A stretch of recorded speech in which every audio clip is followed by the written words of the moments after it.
quite a ride. I really enjoyed it so far. And so let me switch screens here. You'll have to forgive me because I am a novice at streaming. So here we go. Okay, let me see. This should first come to a blank screen until I make that window active, and here is our game. Now, I don't have any real big agenda for tonight, but what I do want to do is I want to show the game, show the setup, and play a couple of games, maybe not all the way through. If you have any questions, we can stop and look at it, because this is more for you to ask and look at than just for you to watch me play a game. I'm not really going to focus that heavily on strategy, and I'll make some stupid moves and all that other stuff. But I want to show you guys the interface and how it all works. So we'll start here. This is our main screen, and you can see at the bottom right now the quotes are showing up. These are the quotes for those of you who are quote smiths that will show up. A lot of you are very familiar with these.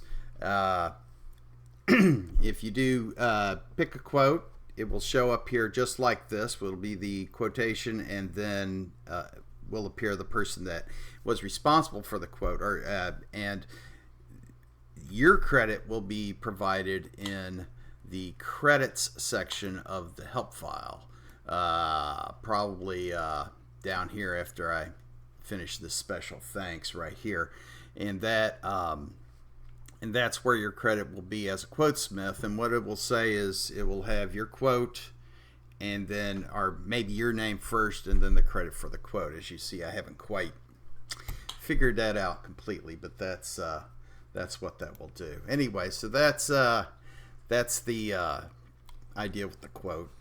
And so I think we should just walk right into a game. And like I said, at any time, if you want to chat, please do.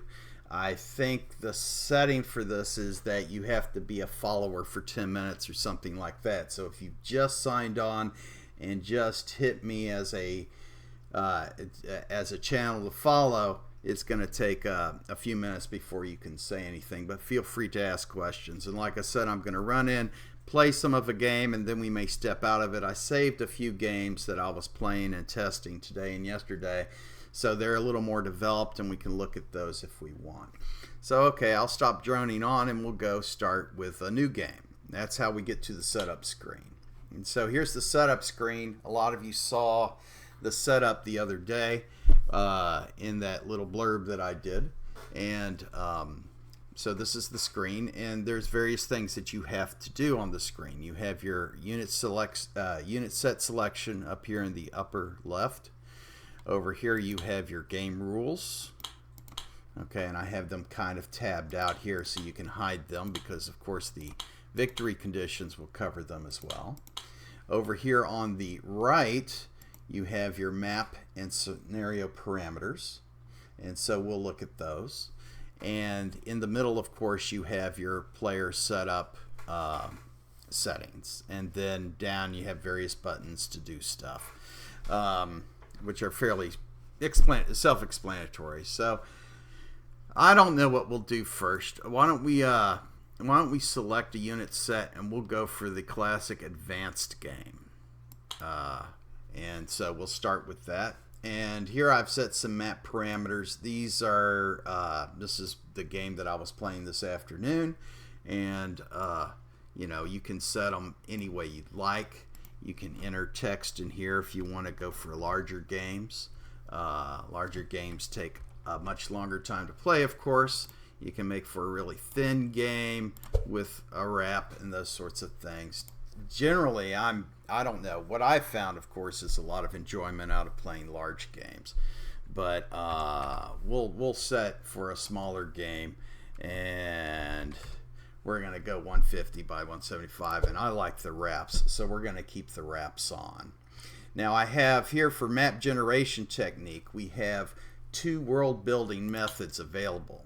The version 3.11, which is the source code that came with Empire Deluxe Internet Edition. Now this is the source code that I had taken, I do believe it was released as a DLL way back whenever.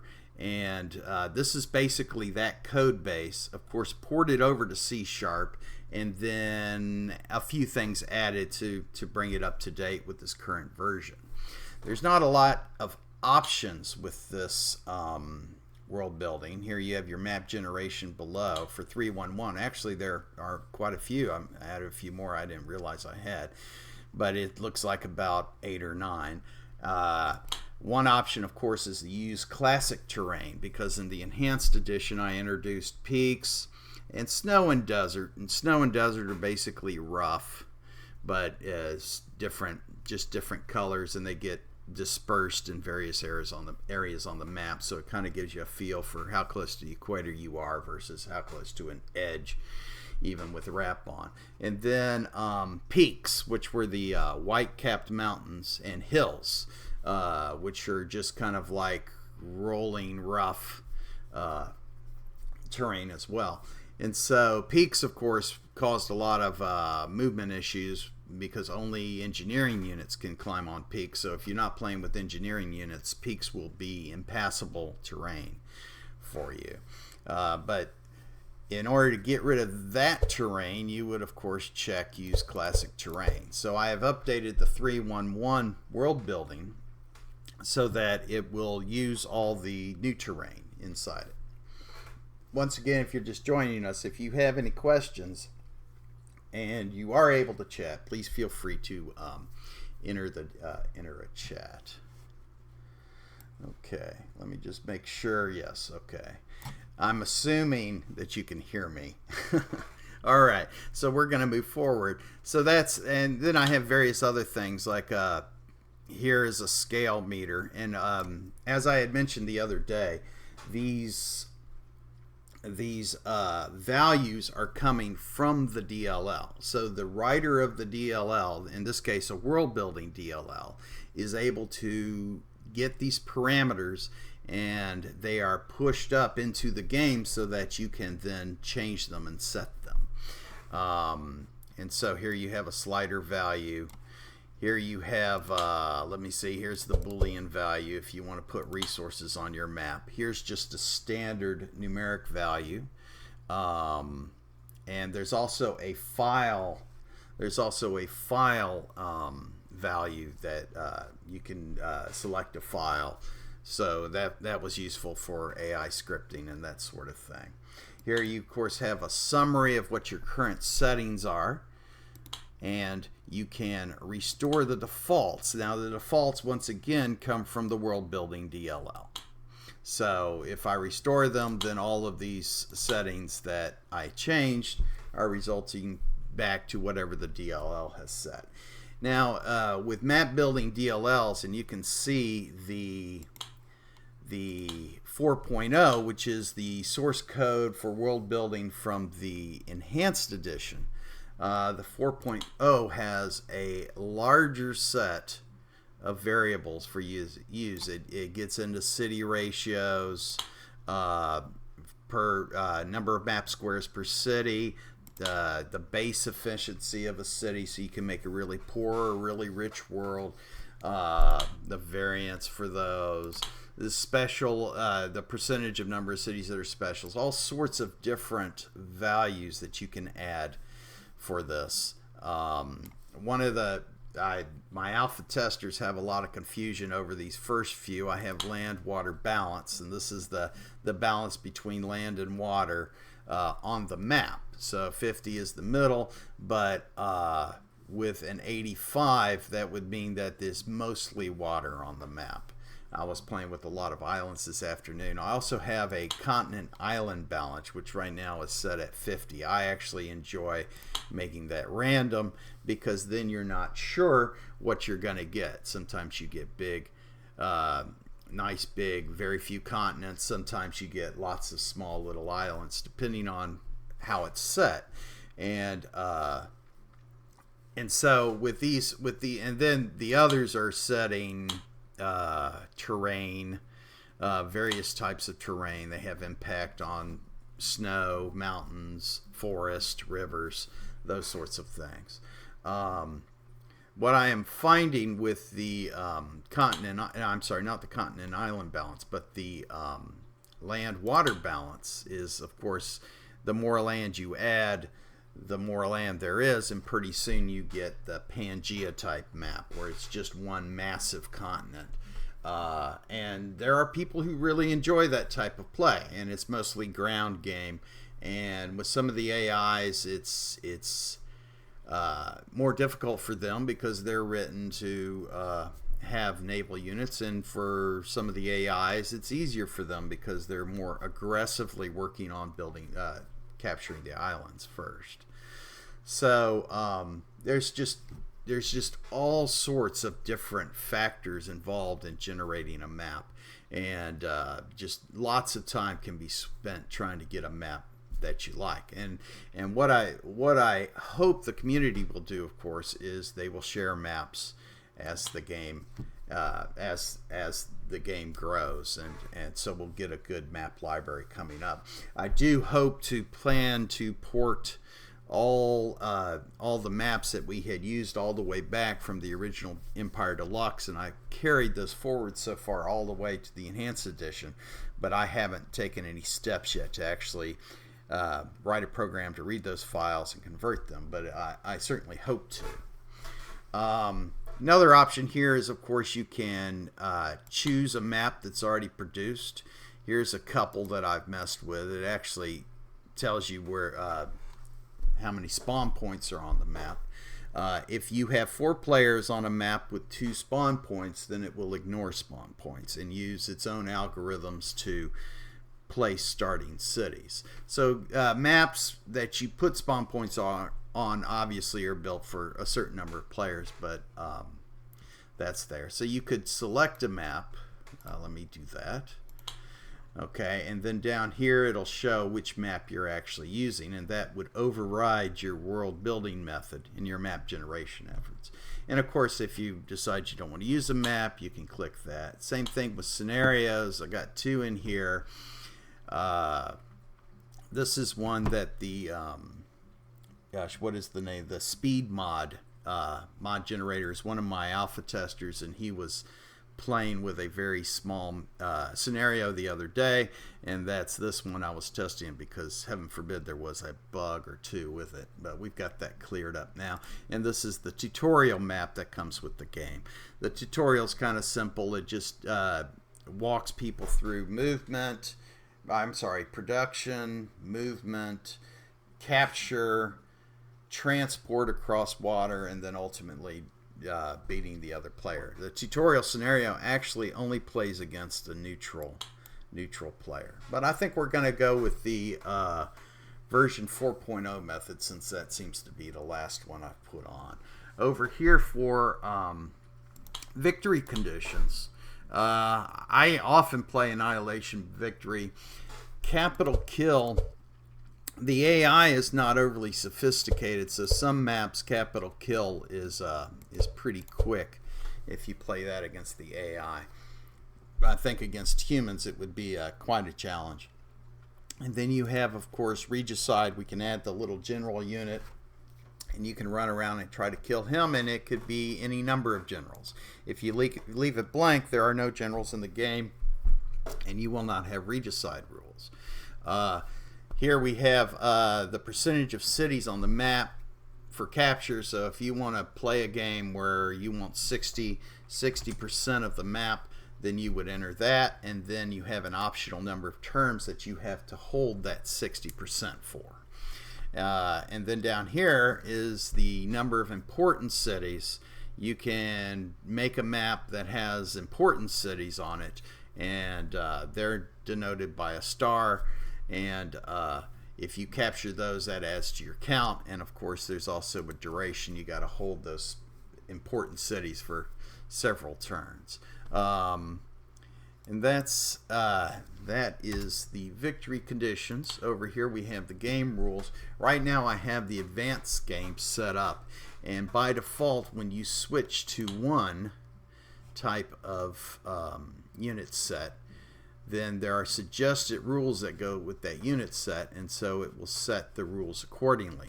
then you have to go in and you have to change it to your liking. So here I have the basic set, which is basically nothing extra in the basic set, and even exploration is not on for this, so that everything on the map would be exposed if we started that.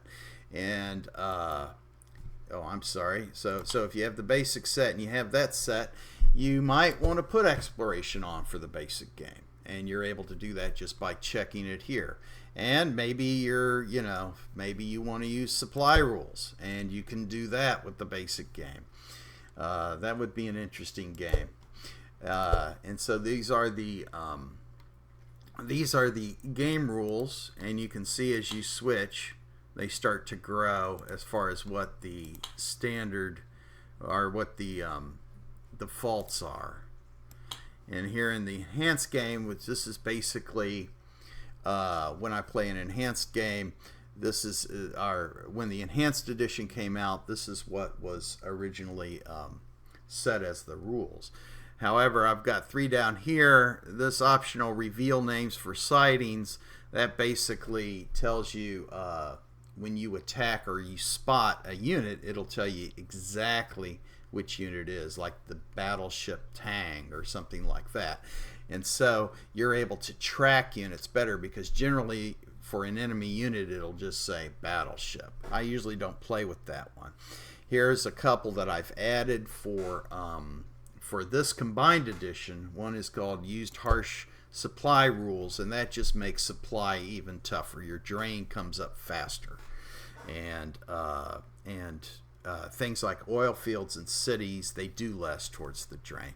And then of course there's use limited resources.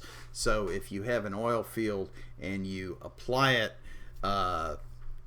towards the drain or towards building supply, every turn it will tick down the resource square 1, and when that resource square is at 0, the oil field will explode.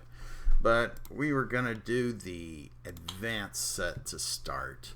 Nothing too complicated, and I'm just going to leave it like that.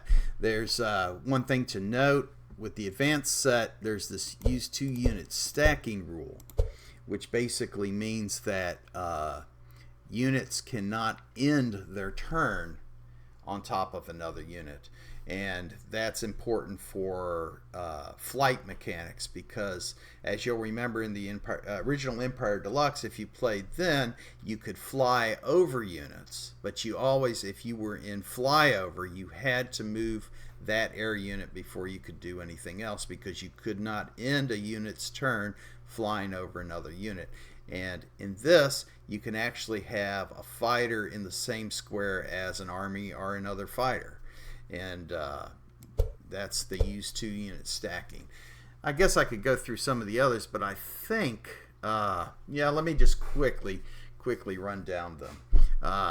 With exploration on, that has spotting, and it has map reveal through blank squares. The continued production is basically when a city goes to produce a unit a second time, it will reduce the production cost by a few turns.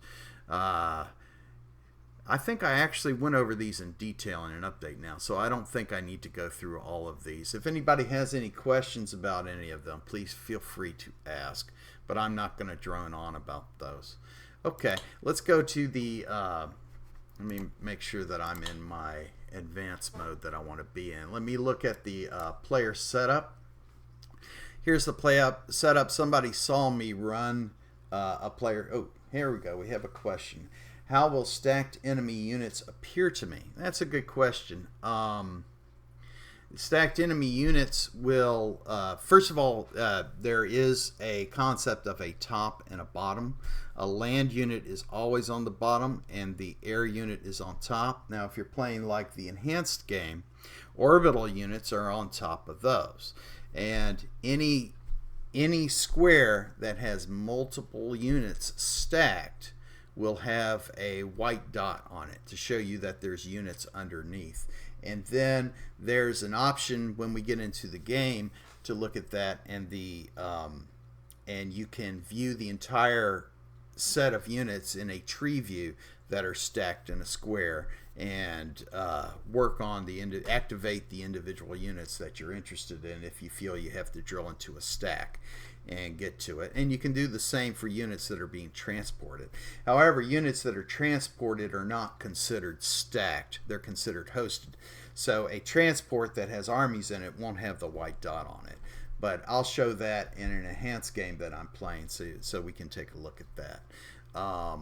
But that's a good question.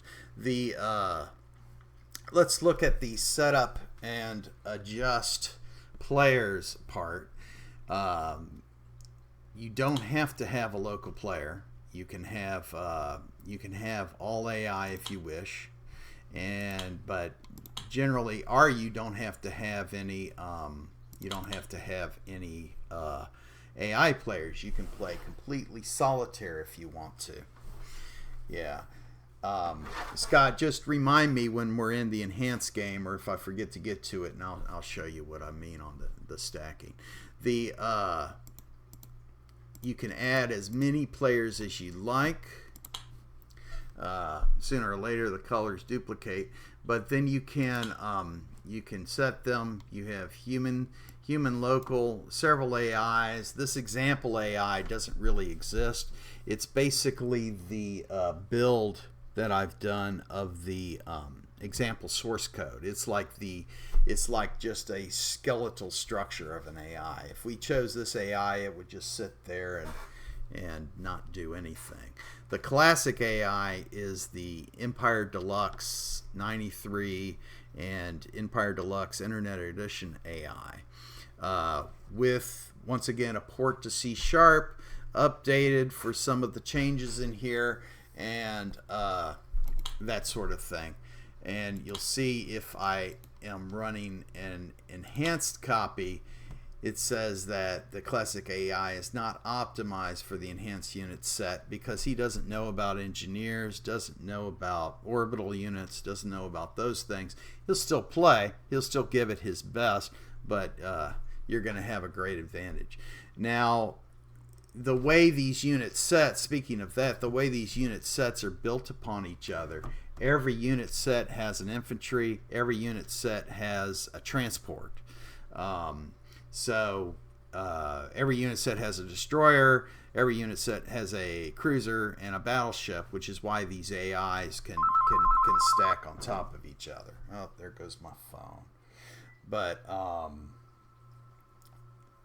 anyway, so all those things can stack on top of each other, and so that's why they can sort of play. Now, if you build an AI or you have a custom base with new units, then you're going to have a situation where you have units that the AI does not have any concept of. In the Enhanced Edition AI, we tried to make it scripted so that you could add the scripting for those units and have it behave. The impact of that was sometimes positive and sometimes not. So generally, if you're starting to introduce brand new units, you probably might want to try to dabble with the AI. And we're going to have a stream dedicated to AI building and that sort of thing, or more in-depth look at the AI at some point. And then we can discuss those sorts of things. But the AI is generally much more accessible now because of it. It's written in C#, which is an easier language than C++. It's very much like Java. It's managed memory, so you don't have to worry about freeing and allocating memory and those sorts of things, and awful crashes due to that. You do have to do exception handling. It's very nice object-oriented code. The compiler from Microsoft is free, and that's a very good thing too. One of the problems we had we had multiple problems with the C++ code in the Enhanced Edition for AIs is, unfortunately, I used STL, which is kind of an object-oriented library for mapping, for vectors, for stacking, and those sorts of things. And it turns out that the STL code was wedded to the version of compiler that you built with. So every other year, Microsoft comes out with a new compiler, and the libraries that I produced would not compile with the new compiler unless I rebuilt the entire project. And so that was, and I'm talking about the libraries of the code I didn't share. They were just interfaced with, and so that became very cumbersome, and it didn't work out very well. And plus, when we started in 2003 with the open source code, the Microsoft compiler was not free, and if you use something like GDB or some free compiler, once again the libraries would not compile, and that was very disappointing. So not a lot of AI work got done. And so hopefully with C#, the beauty of it is it's a scripted language, it's interpreted, and so when you build these C# DLLs, they're going to be platform independent. So I can make a DLL here on the PC, and I can share it with all my Mac friends or my Linux friends. And even if we go to mobile, we can put them on mobile platforms, and these will work. The DLL is not like a C++ DLL that's an executable, and so it's going to work out very, very nicely, I think, and we're going to get to see better AI projects. Anyway, so I can add some classic AIs here. I don't want to add too many, so I'll just add 3. And let's look closely at the options for each one. These are the options. This is very familiar, like the map generation options, because it's pretty much the same interface. The AI DLL is going to give us these values for us to tweak if we want. Here I've added a smack talking AI to this particular AI. If your ego is just too much and you want it to kind of dress you down, all you simply have to do is check that button, and he'll gladly do that. Now, I'm not going to spoil the dozens of quotes that I got the AI to do, so I'm going to uncheck it. You can play with your smack talking AI when you get the game. I also put this in all my AIs because I found that it was very difficult for AIs to deal with drain. So if you put this option in here, the AI will request the game engine that drain rules not apply to it. Something I learned with the enhanced edition, I was very naive when I did the enhanced edition, and I thought I could write an AI for Empire Deluxe that didn't cheat. You know, I never liked Civilization AI when you would be out in your little trium, you know, just starting to explore, and all of a sudden you see a trium from the enemy going across the vast ocean and never sinking, and that bothered me because it's just such an overt cheat. And Civilization's famous for lots of overt cheats, and those are really frustrating. So I enjoy being able to cheat, allow the AI to cheat, because it has all sorts of handicaps applied to it. It can't think like us, but I want people to be aware of what the cheats are. So I have written what I call the cheating interface for AIs in the game. Now, this cheating interface, and I'll talk about this more next week, I think is when I'm going to talk about this. With the AI, the cheating interface will not do things like tell you, or shall we say, load the combat odds in the AI's favor, or let the AI take cities without you knowing about it, because we have these handicaps here, and so you knowingly can set the handicaps for combat and production. So it's not going to do anything like that. And like I said, in these options, if you're doing drain, you can say, okay, well, he's immune to drain, and this is something you accept when you play a game because you want that little bit of challenge. And so hopefully through some of these cheats you can stretch the challenge out a little bit more. Now, there are some cheats that are available to this AI that it doesn't use. I do have an AI that uses them, and basically it has to do with exploration, because that's a big one too. It's hard for the AI to explore. This AI Actually, the Empire Deluxe 1993 and EDIE does have some slight cheats to the map as far as it knows numbers of cities on a continent and that sort of thing. Nothing too drastic. And the EDE, like I said, the Enhanced Edition AI does not cheat at all. And so nobody likes it because it doesn't cheat. And so that's that is that. Hang on just a second. Let me hide my phone so it doesn't bother me anymore. Hold on just a moment.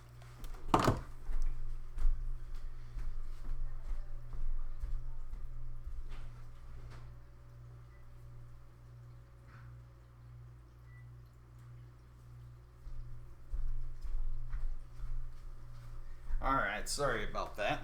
Anyway, so that's the deal with the AI, and we'll get more into the AI, I think, in week 3. So there will be a lot more details on that, and I'm sure a lot of you AI fans will have a lot of questions about it. So I usually like to play immune to drain because the AI seems to do better, especially since he likes to create a lot of units and that sort of thing. Other AIs available. Other AIs available are a new AI. A new AI for this game, which is the expanding AI, which is one that I wrote that can produce some challenges for you. And then there's the enhanced AI, which does in fact have an AI script that you can add, and it also has defaults. But we're not going to use that in this build. And then there's your other human players, and I have this other thing here that says human service. You can ignore that at the moment. It's my dream one day to add a service so that you can play games where people are not able to cheat. Let's see. Okay, back to classic AI, back to options. We can put him on drain. All right, and so here's the colors. They're pretty self-explanatory. Here I have the player account setting. I think I mentioned the account the other day, and this is for keeping stats. So here I'm going to use my MOK account. Here's the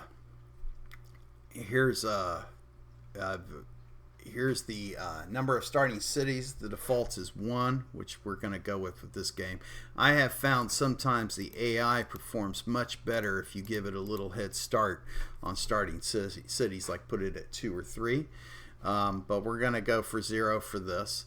Buy points were in the Enhanced Edition, and those have moved over. Basically, in turn 1, before anything moves, you can you're given a certain amount of buy points, and you can buy cities, you can buy infantry, armor, whatever you can afford, basically. And there's a buy and placement phase for each player. And so but we're not going to complicate things with buy points now. Here's the handicaps. People are fairly familiar with these. This particular one is for production. If you want to produce faster for a player, you go to an advantage, or if you want them to have a hard time, you go to a something like an extreme disadvantage. And you have that for production, combat, and neutral combat. And that's basically it.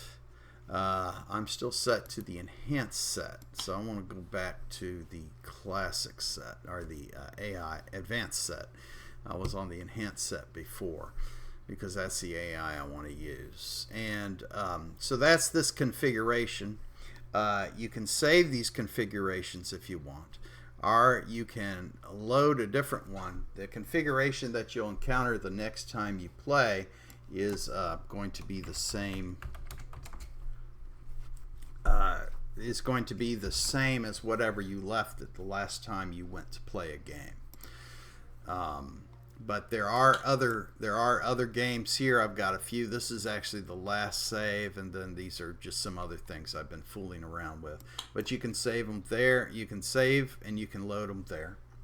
And yeah, so why don't we just hop in and play, if anybody has any questions, like I said, feel free to chat them up and we'll see if we can't address them.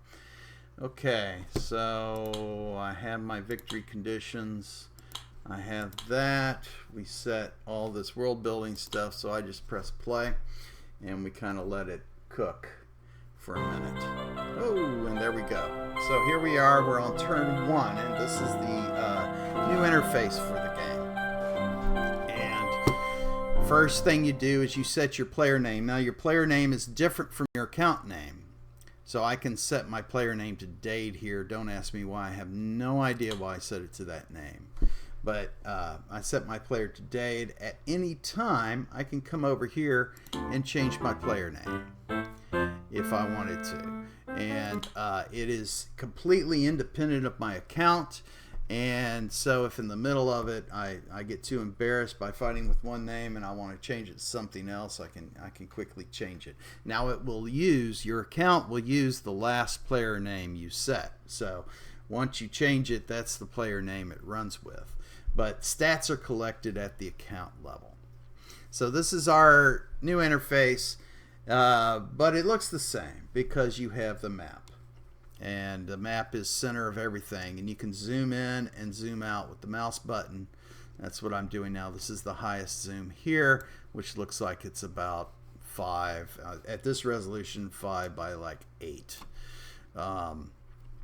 But this is mouse zooming. What I have up here on the upper left side is the status bar, which may be familiar to a lot of players. This will have some text information about what's going on. It's actually got 2 sections. This is like the unit information and other pertinent information area. This is over here. There'll be some more important information here in the middle. Next over here, I actually have 3 sections of control buttons here at the bottom middle, here on the right side, and up here in the upper right. The bottom middle is going to be unit commands. So these are all the commands that you can apply to a unit. They're all contextual, and since I don't have any units selected, they're all disabled.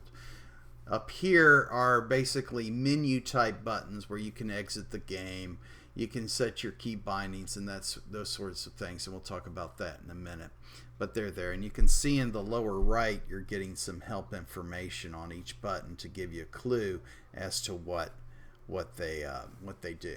And then here on the right side is kind of what I call info buttons, which basically give you some information about the game. You can look and it'll tell you things. Generally that's it. You can also set toggles.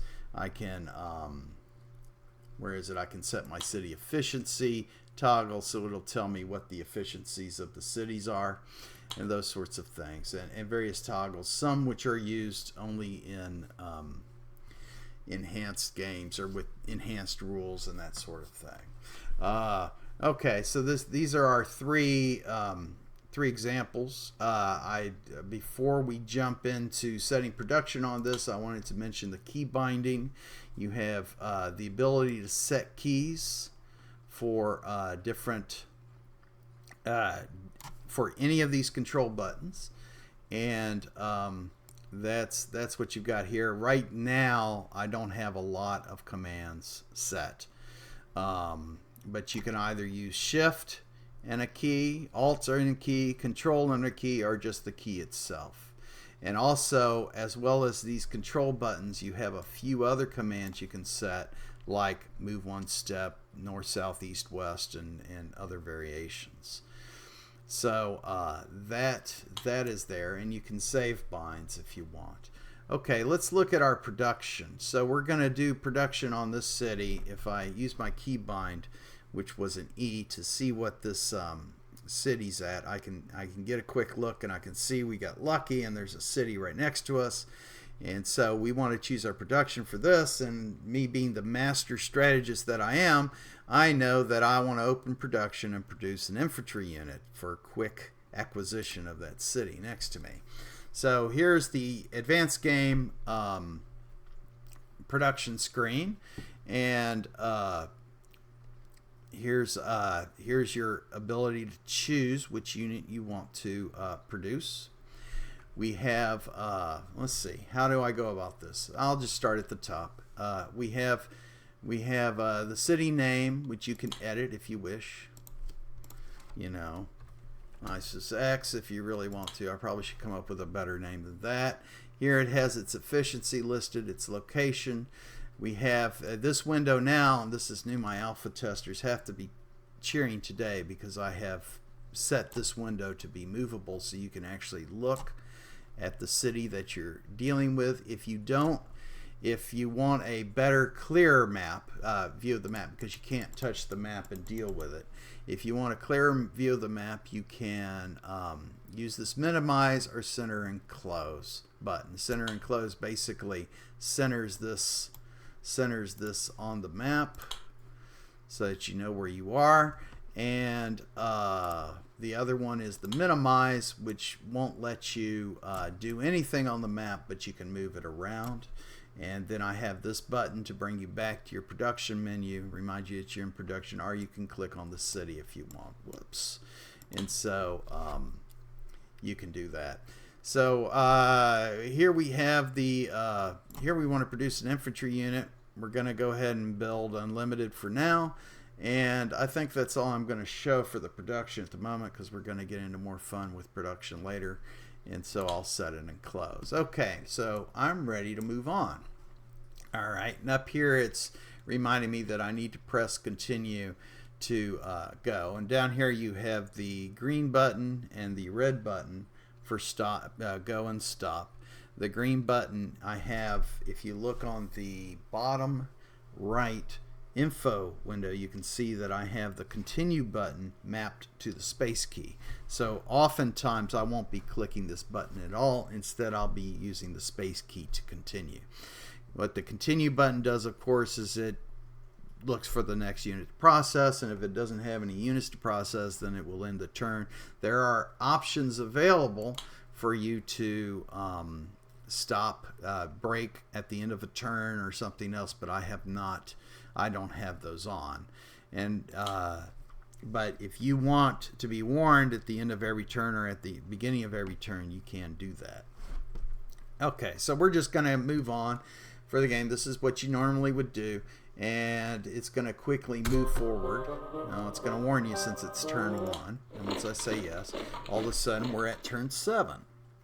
And at turn 7 we have our new unit. Now I obviously want to attack this city. That's part of my grand strategy, and I can do that by either clicking on this city here, or I can use my keypad to move the city, move the unit around. So I will, since I've still got my mouse in hand, I will click on the city, and let's see what happens. Oh, and he takes it on the first time. So now, of course, I have the option to review it now, or review it later, or just ignore it. If I say review it later, and you can see up here in the right, the city production light is lighting because it knows now I have a city that I need to give attention. If I say review it later, then the turn will try to cycle, and I'm not able to cycle unless I go ahead and review it. So we'll come here and review it, and I have no idea what I want to build. I think I'll build another infantry, and then I'm going to go for a fighter or something in this city when it turns around. Ooh, and I can do that now and not wait for that to happen. Since I have nothing selected, I can click on a city, and this will pop up. And it looks like I have 5 turns to complete. Oh, that's right, because I had the city was right next to it. But maybe I still want to work on one more unit before I move forward. So I'm going to say I want to build one more army out of this city, and then I want to switch my production. And my production I'm going to switch to is actually I want a bomber because I like their range for exploration. So I'm going to select a bomber here for production, and that's how I do it. So now I'm ready to press space to do the continue, and that's what I'm going to do now. So I hit space, and now we move on to the next turn. Now here we have, if we look at once again the info box in the bottom right, which I think you'll be referring to an awful lot, you'll see we look at our city ISIS X, okay, and it shows that there is one infantry unit in the city, which is the one that's flashing. It's ready for orders, and you can see that the production has actually changed to producing a bomber. Now, if we go back into the production for this city, which I will click on this unit to deactivate it. It's very important to learn that. We'll work more with that in a moment. And you can see how it's now set on bomber. It is set to an unlimited production of bombers. I wanted to point that out. So I hit space to get my unit back, the next unit to be processed, and then I will begin to move. And I'm going to use the keypad now to move along the map since it's early and I want to explore these blank squares. This is where it gets really exciting. The other city I'm going to leave on infantry production for now and just kind of spread these guys out. And this zoom is obnoxiously low, and so we've got a lot of map moving going around, so I'm going to make some adjustments with my mouse, and I'm dragging. Now you can see up here in the upper corner the AI is running its turns. That's what that pause was. But I was going to say, with map moving, basically it's a drag action on the map.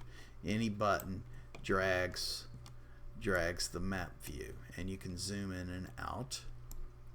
Alright, so let's keep moving this guy around, and this guy's at a dead end. So we're just searching at this point, and it looks like we're going to be building a transport as soon as that bomber is ready.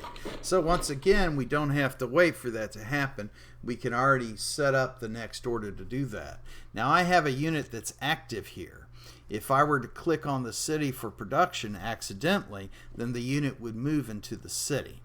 I do have an option where you can turn that off so that will always switch units when you click on that option. Let me show you that.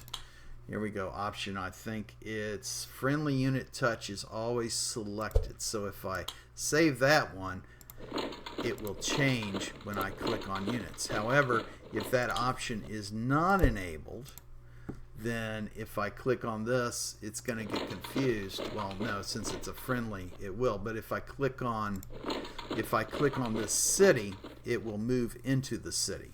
However, this probably isn't a good example. Here, I can move him out because it's not a good example because the unit is one step away from the city, and in that rule, if it's adjacent for loading purposes, it will still walk into it. But if I were to click on this city now, this unit would head towards that city, which is actually something I want. But if it's not something I want to do, and I have that option set, then when I click on this, I get the production screen because he's not adjacent. Ooh, and our bomber is going to be built next turn. So we want to say we just want to build one of those, and then guess what? We're going to go for a transport. So we're going to do that because we need to get off this island. And I want to take that clicking option away because I am going to want to send my units from afar into this city. So they're all marching in. Okay, I have my bomber. I have the city next to me producing units, and we can review that by looking at the production map, which is over here on the info side. And the production map is this icon right here, which shows cities and a factory. And I click on that, it'll show me what I'm producing. And of course, if I mouse over it, once again, the info box in the lower right corner will tell me how many turns before the production, what the efficiency is, and if there are any units in there. It looks like I have one bomber and one infantry in my ISIS X. Now I can hit space to get out of this mode. I can hit continue to get out of the mode, or I can click on this flashing button that tells me I'm in that mode again. And then we go back to the active unit. So here we are with our bomber, and we're just going to fly around. Now I'm going through a lot of this in painful detail, even though the interface looks familiar to you. It's actually different with a lot of the key presses and the buttons, the commands. So that's why I'm trying to explain some of this. Okay, so I'm going to use the keypad again because I'm kind of a keypad guy. There is obviously there's an explore command. Where is it? I have my explore command down here, which I don't use very often, but I have an explore control button which I can click, and then the bomber will automatically go and explore. And you know, we have an awful lot of time, but I want to do a keypad the bomber. So I'm just going to keypad him out in this direction. I'm looking for other lands. Now, what's happened is this army that moved into the city is now awaiting orders. I want to sentry that unit. Here I'm going to click on the control button, which again down here is on the unit, in the unit control button section at the bottom middle, and you can see the sentry button is right here on the next to the home button right here on the bottom row. Oh, and let me show you something about these control button panels, because I have not really discussed those yet. Once again, you have file in the upper section. On the right you have information, and on the bottom you have unit contextual unit commands. Now, when I did the mobile edition, I started with a control pad at the bottom that had all the command buttons on there, and in testing people complained that there was just too much information and they wanted to see less. And see, if I'm an advanced player, advanced game player, I'm not going to want launch and re-entry and even range fire over here, or engineering, or dig in. A lot of these are mine, so a lot of these commands are not going to be useful to me. So what I've got, this little mess of stuff here, you can make your area smaller or larger depending on how many buttons you want to expose. So someone who plays a simpler game, and that's the game they want to play, then they'll be able to adjust the size. And I've also added a sort button here. And so what you can do when you sort is you click on sort, and everything is lit up, and you can move them around. I have 3 blank spaces right now. I haven't added commands that I may not, so you may always have some blank areas for you. But you can take any command button, drag it around, and drop it where you want it to be. And then when you're done, here it will show up, and it will be. So basically, if you're an advanced player only and you don't want all these extra commands, okay, you can adjust them accordingly, and then you can lower it. You can either make it just 1 row, or you can make it 2 rows and shorten the number of columns that you want. Now, I think the right now I have it set so when you're new and you play the game, the bar is basically about this size. I don't think I have everything exposed. Excuse me. And so that can be done over here on the left as well, and even here in the menu button. Here you have long columns and short rows, and you can make changes. And so this buys you more map space, and it also makes it less confusing to find the control that you want if you're not using all the control commands. And you can adjust them how you want them to be, and they will be saved that way to this account. So every time I play this account, it will have the sizing and position set for you to adjust. So like if I want my sentry and my home to be in different places, I would just do that, and there you go. So now my sentry button is here, and I click on it and he'll sleep. Okay, so we're gonna continue looking for an island close to us. And we're not having any luck, probably because of my land to water is very high. Okay, now I'm going to use my if you look at the sentry over here in the lower right corner, you can see the information about it. It says that it's key bound to S, and so I'm just going to press S, and that does it. Ooh, and we produced a new infantry unit which I'm gonna dump over here into the next city. I'm using my keypad once again. I'm trying to describe it to you guys because it's very important that you use both the keypad and the mouse. You can do most of the basic commands with the keypad. Like I said, you can keybind all of these commands in control buttons. But at times, like if you want to do a distance run, there is no click, keypad out to draw a line. I do believe that was available in the Internet Edition, and then hit return, and suddenly you've given the unit movement orders. Instead, you're going to need, if you're going to move it more than one square at a time, you're going to have to do a click to tell it where to go. Alright, so I'm hitting S, another S, and I still haven't found any land. I can hover over my city and look at the lower right box and see that I still have 24 turns. So this is going to be very exciting. So we're going to... Ooh, there's something there. And now the AI is taking its turn. You can see in the upper right corner the turns kind of travel quickly. You can see my drain. You see the center message is reporting here. My drain is at 5, so I can build 5 more units before I start to have problems with production. Although building a transport, I won't have any production problems until I complete this one. But we're going to move this infantry over. He's got to come home, so I'm going to press H.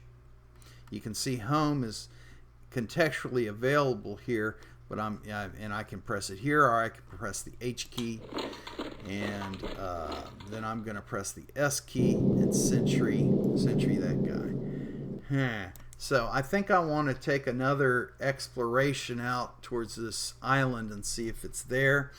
I don't know exactly what my distances are, so there's a couple of things that I can do. The one that makes the most sense and saves the most time is, once again, this information box in the lower right has something called distance from active at the bottom. You'll see it, and that's the number of squares, the distance from that active unit. And since the bomber is the active unit, I can mouse over here in these mountains and I see that the distance from the active is 12, and that's the limit of the range for this bomber with, when it has to go back and gas up. So if I click on this square, it'll fly to that square and we'll get a better look at what's going on there. And it did it, and I didn't see any cities.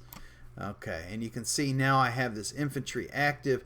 If I click and hold, I can still drag the map. I notice I did that intuitively and did not explain that part. If I don't click and drag, if I just click and release, this guy will try to go over there. He's not going to make it. So I get the famous cowbell when I do that. See, he's trying to get to this peak square, but he's not going to be able to. Or if I click on this unit, since he can't move there, the other unit will go back. We're going to send him home, and then we're going to look at this unit again. So holding and dragging enables you to move the map even when you have a unit active. Now I see there's some land over here, so we're going to explore that. So I want to once again load this guy up. I'm going to hit S for sentry, and now my bomber is ready to go again, and this distance is 9, so it should be easy. I'm going to just go right before it and see what it is. Oh, and it's a nice big healthy city. 128 efficiency. That's something I think we want. So if I mouse over here in 11 turns, so that'll be turn like 54, I get my transport. I'm going to immediately load it up, and I'm heading in that direction. And I'm just going to step around this guy now. I don't know how many movement points I have left, so I look up here at my status bar, and it says I have 1 movement point left. So I just head north, and then I'm going to go up 4 more. 1, 2, 3, 4. And then I'm going to cut off some of the blank, and then press H when I'm ready for him to go home.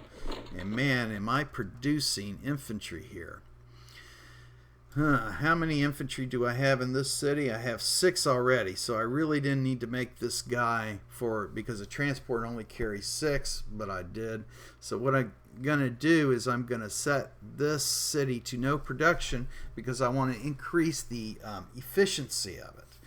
So I'll stop the selection of that infantry unit by clicking on it, and then I click again and I get the production screen for this city, which is efficiency of 79, and I can set it to no production.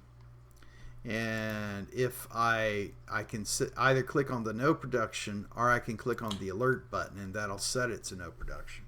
And then I have obviously the value that I can set it to before I want it to alert and go back in the need to attend to production stack. So I don't know. I think we'll stick with 100. That's always a good value. Yeah, we're going to do that at the moment. I was thinking using the efficiency calculator and trying to build a destroyer. My current efficiency is 79. It would take 30 turns, but if I try to maximize it with an easy production up to 103, then that would be lowered to 23. And I actually think I'm going to tell it to do that. So now when we look at this, the alert is set to 103, and then it will switch its production to a destroyer. That's how that works. So we're going to do that. So, and we're going to hopefully get more cities out, or more armies out of the 128th city, and hopefully it won't take 6 or 7 to take him. We'll find out. I'm not always that lucky. Now, of course, since I've selected the production, I have no units selected. So again, I can either click on the continue button or I can hit spacebar, which I do. And now I'm going to move that city over and send him. And now the AI once again in the upper right is turning. And now we can go explore somewhere else. Let's see. Let's go out. Since our transport's going to be out here, I'm looking at the info bar, and out there is 12. I'll move it over 1, and we're going to fly out over there. Ooh, and there's another island there for us to investigate some more. So I'm going to, let's see, can I move 1 square over? No, it's not going to be happy with me. It tells me I'm moving out of range, and if I click on move on, then the bomber's going to crash. I can automatically send it home, or I can say just stop, and then I'm going to keypad to make sure that I pick up those squares, and I'll press H to send it home. And now we can check our distance, and it looks like we're going to have an advantage of seeing what's on the island right here at a distance of 12. So we click on this. Oh, and our transport is ready. Okay, so our transport is ready to move up and take this city. So once again, the transport has various commands that you can use. With my load commands, I have several. This is load until it's full, which means it will start to load and it won't talk to you again until it is filled up. Then I have this one, which is load immediately, which means you're just going to pick up whatever you can. And that includes units that are in the surrounding area that do not have commands. Okay, they have to be cleared of orders for them to want to load onto this transport. And then we have some unload commands which we'll go under. I've got the prep ones, which means it'll do it after the unit moves.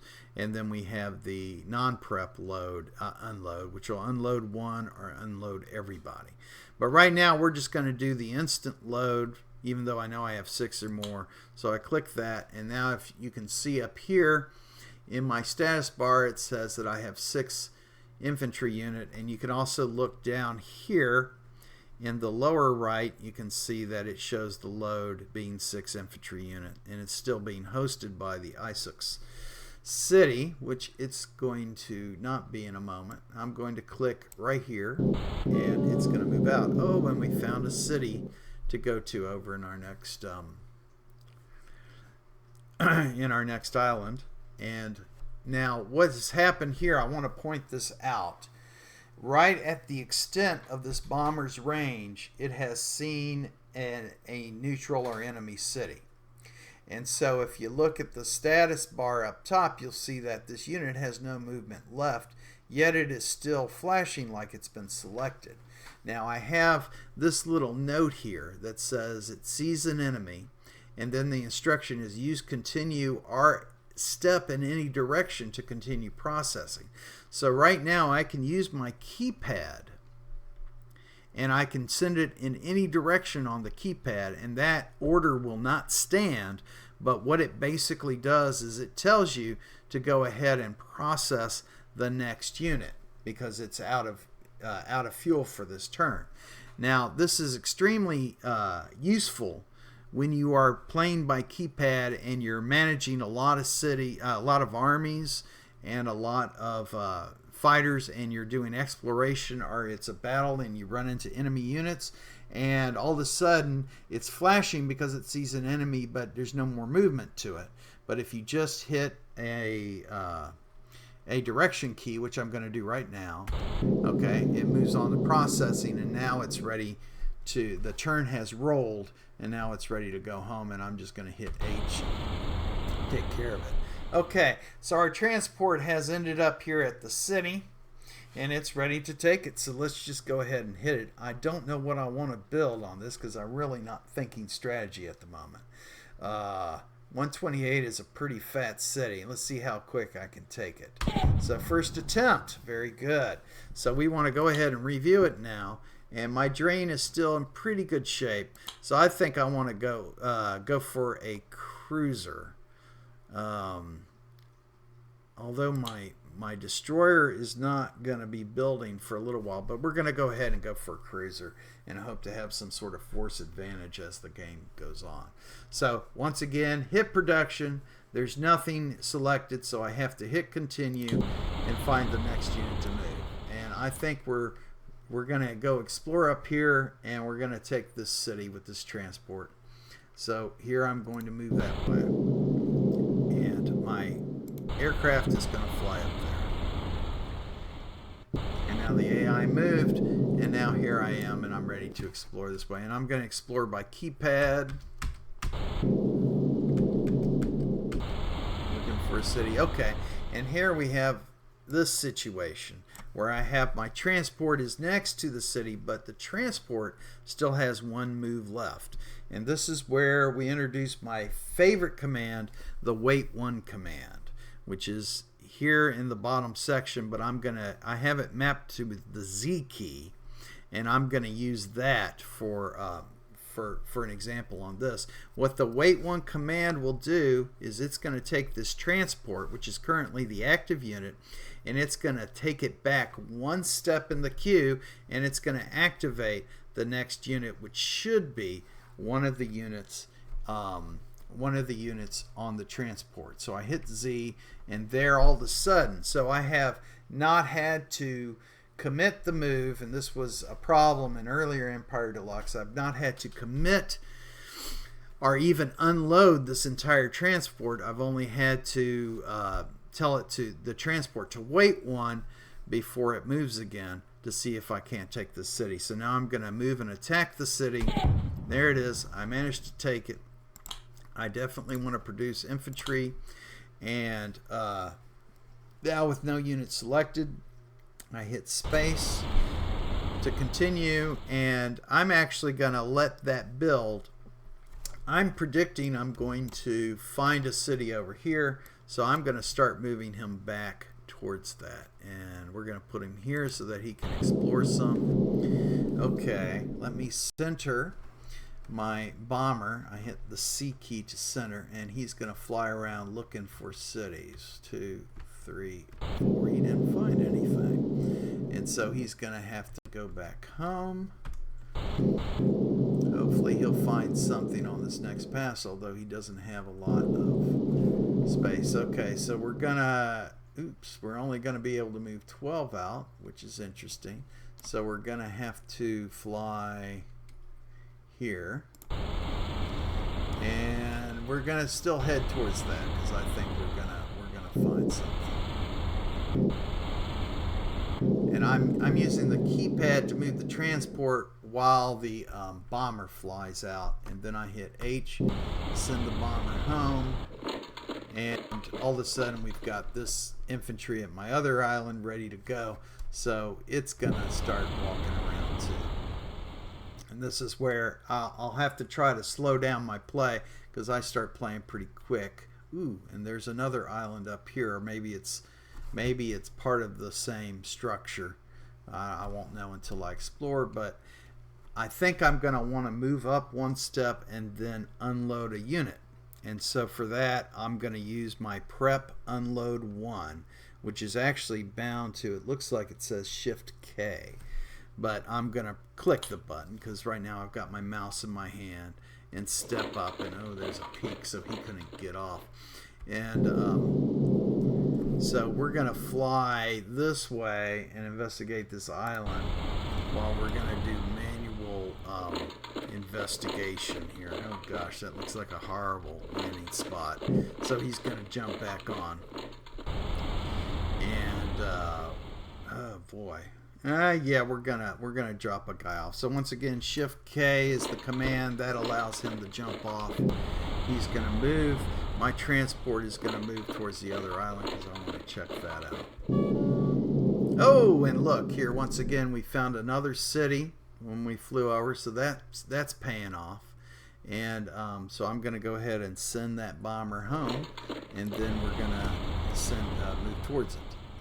And you can see I use the mouse there to do that. So I'm using both mouse and keypad in play. Speeding up my play would be a little good. Is it getting that slow? Okay. And there's once again we have that. Well, I just wanted to show some of the interface differences. But I'll play this game out a little bit more, and so I'll stop chatting so much. If somebody has a question, feel free to ask. But I wanted to show how the interface would flow out.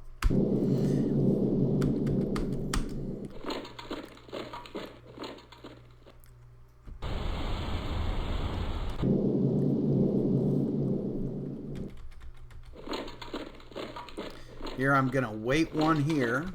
Oh, except that infantry's already moved. So I can't do that.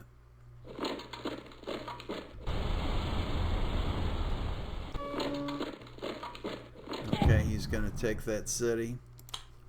I'm gonna set him to no production.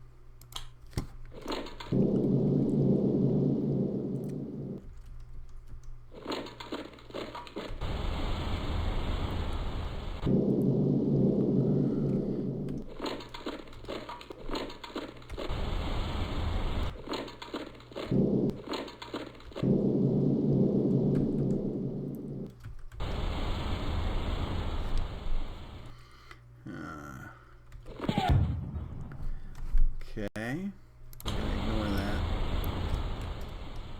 Oh, wow, there was nothing there.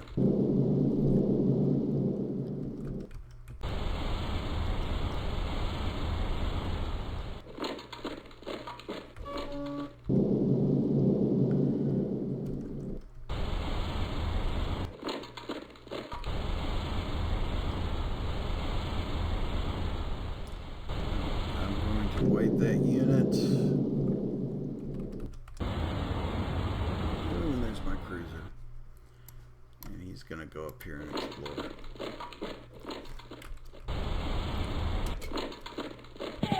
Oh, I got lucky on that.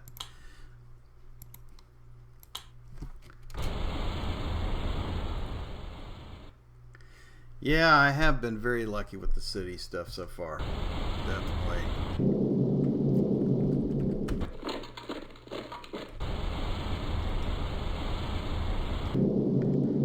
Looks like I'm going to be lucky finding another island over here too.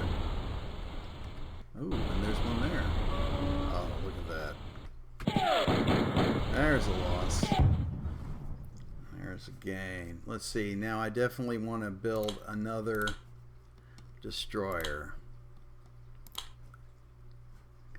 And I like 103. So we're going to do that. I still have one unit left on this guy. Oh boy. that may have been a mistake. Let's see. Well, oops. Well, I'm moving too fast there.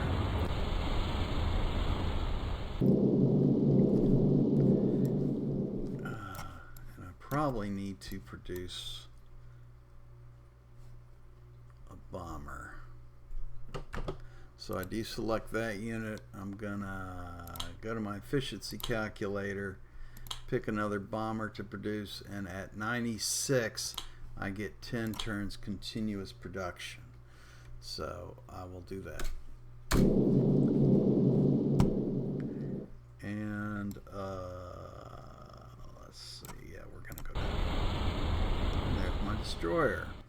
And he's gonna come and investigate this. This guy's gonna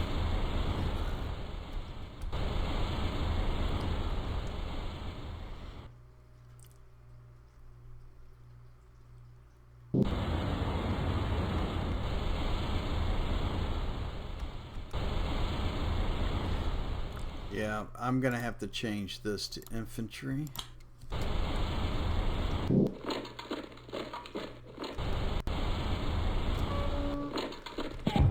Oh, and got lucky there too.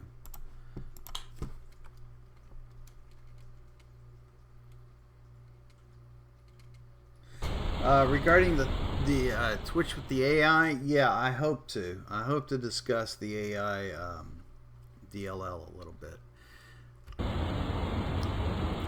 That'll be, like I said, in 1 or 2 weeks. I have it scheduled. I'll have to look and see when it happens.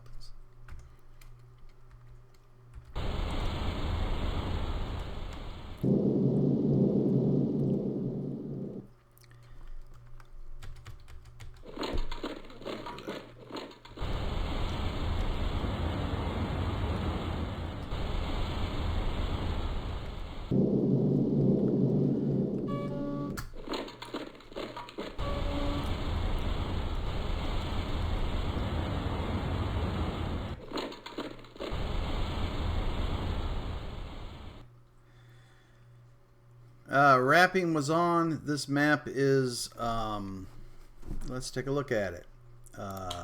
This map is 175 by 150. And so here's our view here. So we got to be finding bad guys pretty soon, I would think, because I think we have 3 bad guys on here. It is a full wrap map. This, you can save this image if you want to. You can save it to a PNG by clicking save here, and then you can just enter the file name, map1, and save it, and that'll write a PNG file out as it says up there. But that's the context of the map.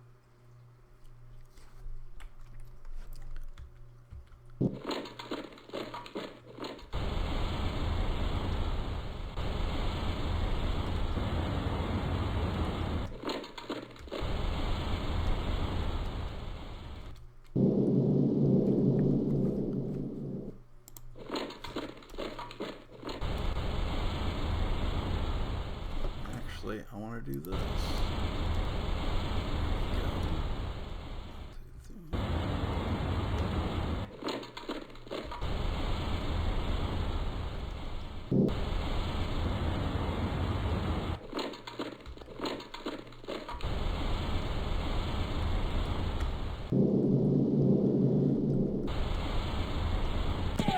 And I got lucky again. Let's review it now. I want to start building some fighters, and I want to do that at turn 96, or efficiency 96.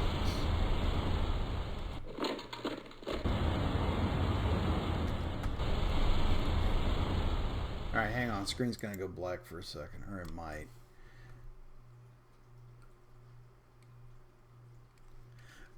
Unity plugins?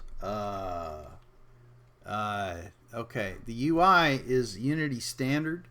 I do use the Text Mesh Pro, which has been acquired by Unity, so now it's becoming a Unity standard as well. The other plugin that I use is I have the link between my Visual Studio C# development environment and the debugger, which is that's a fantastic program. Other plugins. There's something called Vectrosity, which deals with the lines around the units. I think that's it. I don't think I have anything else besides those in a major way that I can think of at the moment. Vectrosity is a real good line drawing program, and I don't use it for very much.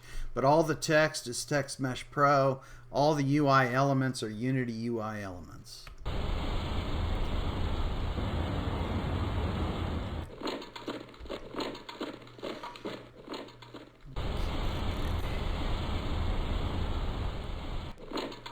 I have this woeful feeling because I'm horribly unprepared. I really don't know what I'm doing.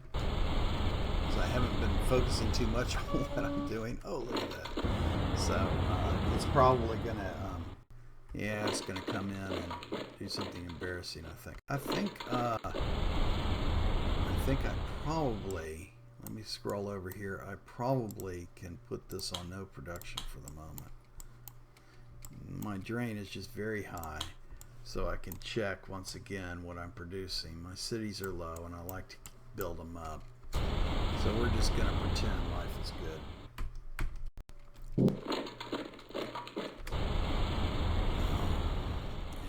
And I'm going to no production this city.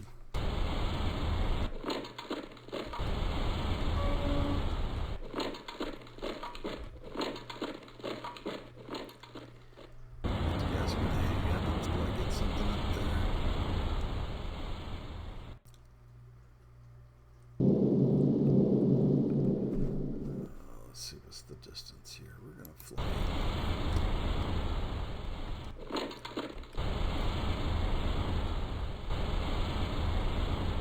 Alright, so let's move him up here. Whoops.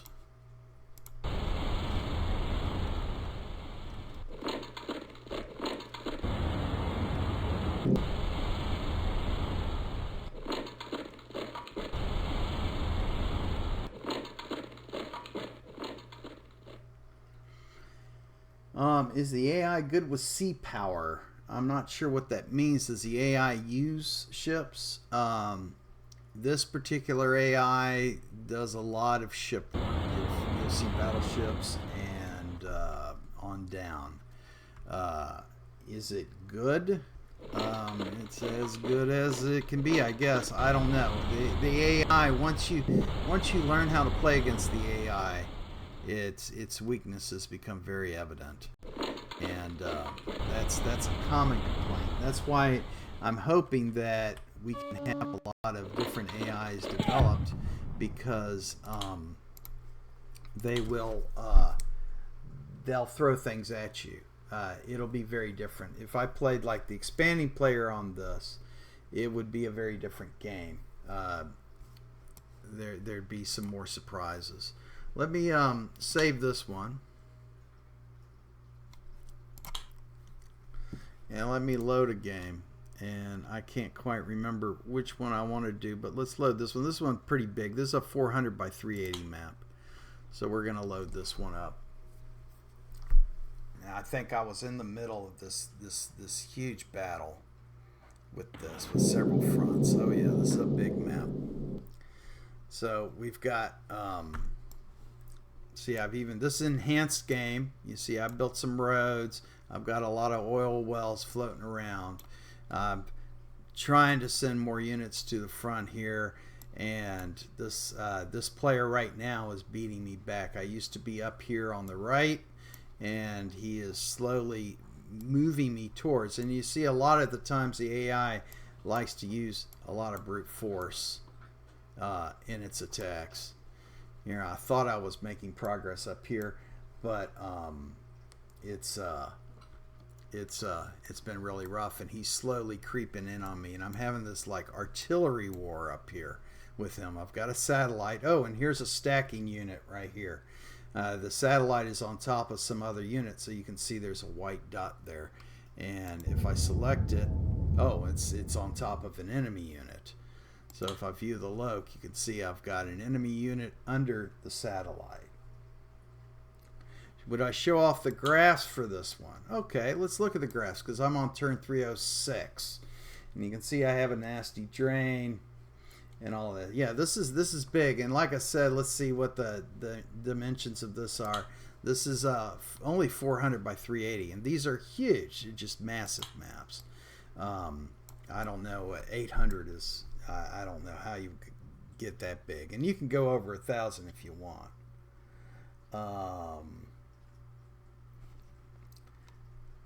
Let me allow that message. You use CHIT, and the mod got all excited about your language there.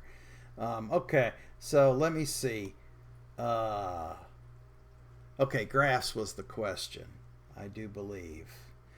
Can the AI differentiate between closed water masses and open sea? The answer would be the cheating AI can immediately. The non-cheating AI has to explore it and notice it. So the non-cheating AI may, if it hasn't explored the entire mass, may notice that, like for example, this one that we're looking at right here, it's a one city sea mass.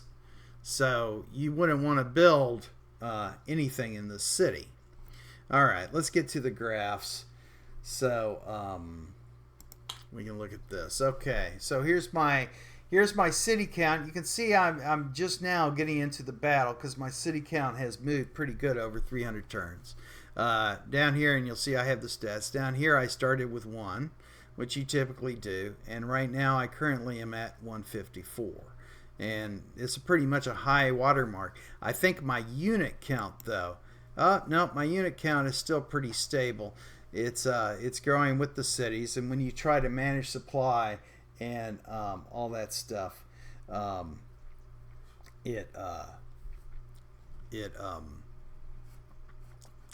it matches up. But sooner or later it's going to get bad. Let's look at the battle intensity. You can see lately, starting about turn 246, I started to get a lot of battles per turn. In fact, this one with the zenith here is 23 battles in one turn, which is good.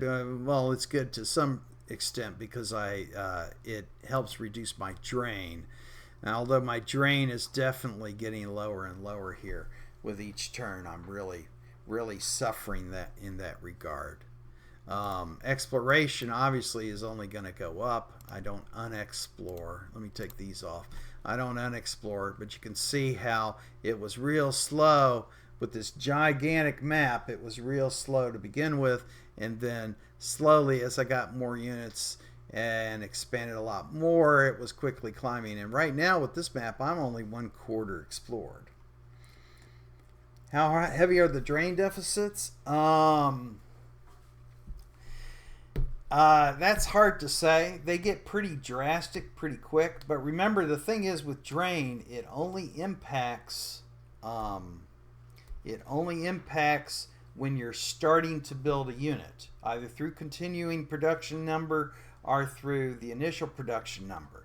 So let's say the production to produce a transport is 30 turns. But if I have a decent amount of drain, and this is a pretty high drain, then it may take me 40 or 50 turns to build one. No turns are abstract, but do you imagine them as being something like a day a week or a month? You know, once again, I think that depends on the scale of your map and just the game you play and how you want to consider it. There are maps, when Empire Deluxe came out, there were maps like Big Earth, which of course would be the entire planet was done. And then you may just have, you know, a state or a city or just a battle. Even some people made maps of just a certain battle area, and then I guess your movement would be a lot faster. Let's see what my supply count is.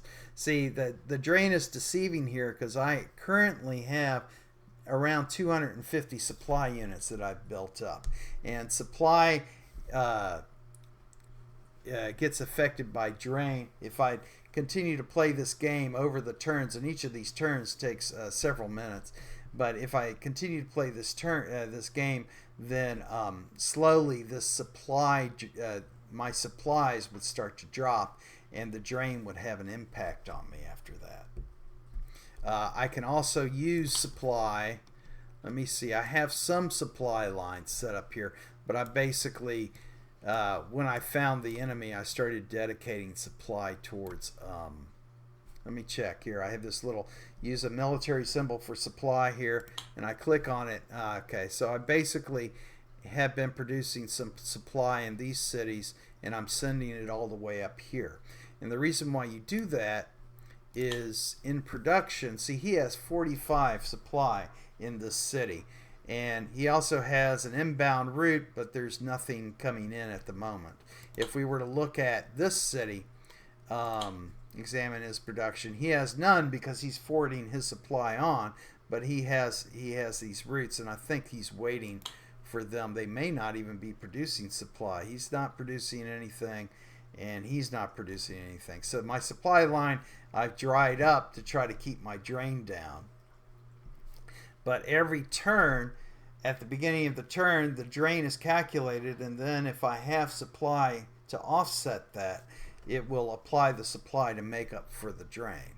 So the other way you use supply, let's go back to the city that had the 45 supply units in it. And I'll kind of move this over here a little bit. See, so once again, this is a enhanced game, so it has other supply rules to it, and here basically I can use supply towards production. So like if I wanted to build a helicopter, I have plenty of supply here, and so if I use max, don't want to use that. If I use 5 at a time, okay, well, is it getting confused here? I'm not sure. So we're going to just cancel that. That might be a bug problem. Oh, see, I think I've just... Okay, yeah, I had none.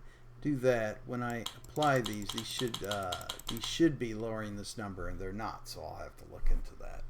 But you would apply the supply, and for each one supply you apply, it reduces this number by 1. So I could actually reduce this all the way down to just next turn produce a helicopter, but it would cost me 16 of these supplies. I'm not sure why it's not moving at the moment, and I'll have to make a note to check that out. Anyway, there was another question. What sort of rules did I use for supply, oil derricks, etc. on this map? Let's look at the rules. Here are the rules here. I think I used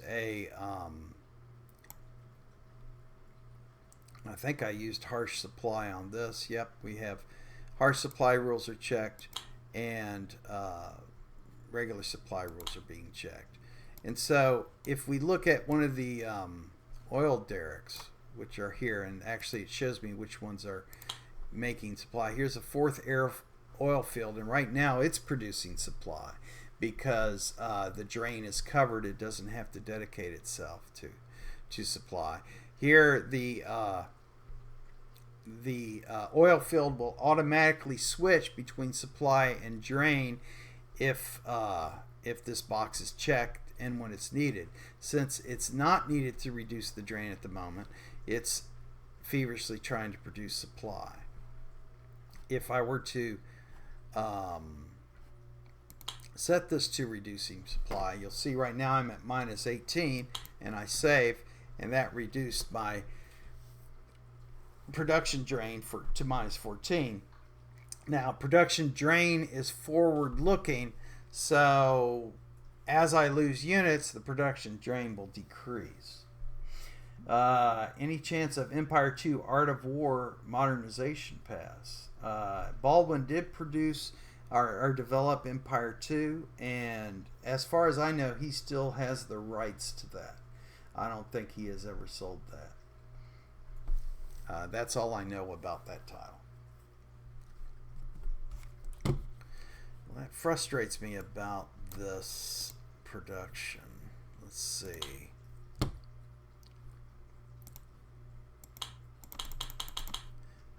I'll have to look at that. That's definitely a bug right there. It doesn't seem to be working today.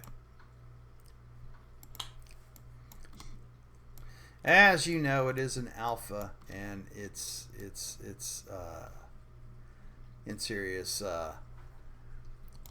testing is going to come soon. Here you can see this is a north-south, a vertically wrapped map. I have the edge, and the edge is over here for this, so it's not an east-west wrapped map. Let me hop out of this, see where, okay, so I can move this for a couple of turns, and we're going to move our artillery down.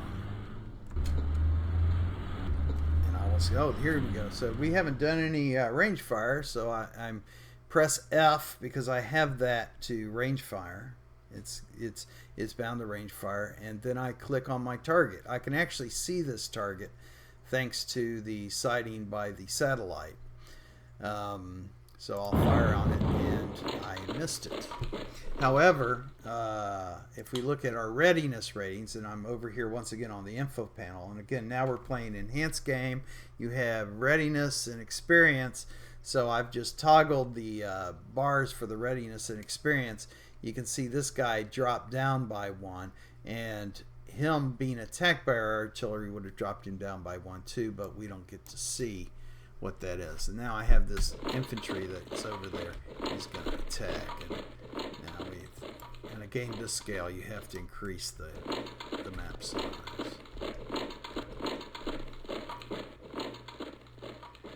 Would I explain and show off the missiles and satellites? I certainly will. Let me exit out of this. Oh, actually, yeah, I'll just exit out. And let me make a new game. Actually, I don't need any opponents for this. I want to use the enhanced set, and map size doesn't really matter. We'll just play on a map. All right, so here he is. Here's my city, and we want to start with a satellite. I don't have any threat of enemies coming, so I'm just going to build a satellite. And this is just your plain everyday scout satellite. It can't do any attacking or anything like that. So let's produce. So here we go. Play on. It's going to take us about 60 turns to get this guy built. There he is. Now, when he's built, he is hosted by the city, and since he is city hosted, he doesn't see anything. So what I need to do is I need to launch him, and I have a launch control button down here, and the act of launching will remove all movement 1 turn, but then he'll be in what I call the orbital level. So I click on this guy, and once he gets into space, he can see. And so he revealed a couple of cities, and every time he moves now, because he moves at a rate of 2, he sees quite a wide swath of land. So that is the orbital satellite. Cities can see this guy, and right off the top of my head, I can't remember what the range is. But I'm going to neutralize this guy, and we'll make another one. So here is neutralize is fun for experimentation. So I've turned it into neutral. It looks like I can see that satellite from 4 squares away with the city, because the satellite's not disappearing, and I've built another one. Before we put this satellite up, I'm going to go with an armed satellite. Okay, armed satellite is like a scout satellite, except it has range. So I'm going to launch my satellite. Let's move him around here. And then I'm going to sentry him so my turns go quickly.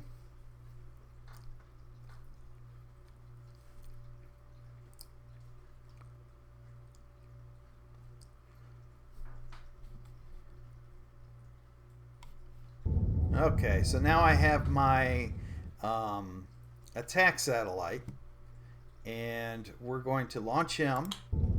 We're going to move towards this evil neutral satellite. I forget what his range is. I think it's 2. So here I am. I'm going to fire. Ooh, no, his range is 3. So I'm going to fire at that satellite. and he doesn't hit. Well, that's a bummer. And I could continue to fire at him, and he would. But instead, let's build a missile. And the missile we're going to build is a short-range missile. So let's sleep him for the moment. And let's get that short-range missile built up.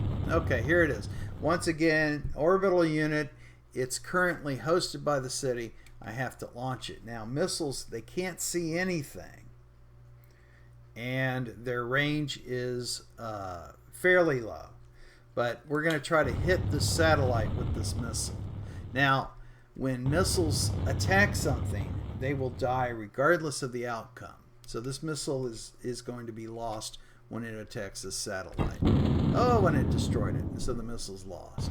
Okay, so I have built another missile, but what I want to do is I want to produce... let's produce something that might last a turn or two. Okay, produce a battleship. So I'm going to sleep that guy. And I'm going to produce a battleship.